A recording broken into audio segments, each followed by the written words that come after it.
ప్రధాని నరేంద్ర మోదీ RRR సినిమాపై ప్రశంసల వర్షం కురిపించారు.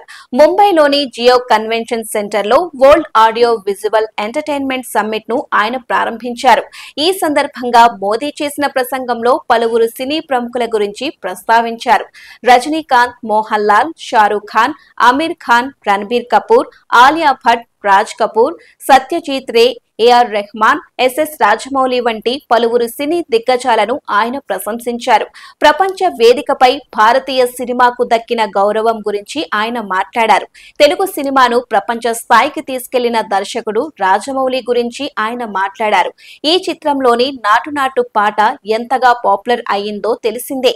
ఈ పాటకు ఆస్కార్ రావడంతో దీని గురించి వేవ్స్ సదస్సులో ప్రధాని మోదీ గుర్తు చేశారు. భారతీయ సంస్కృతిని ప్రపంచ వ్యాప్తంగా తీసుకెళ్లడంలో మన దేశ సినిమా రంగం విజయం సాధించిందన్నారు.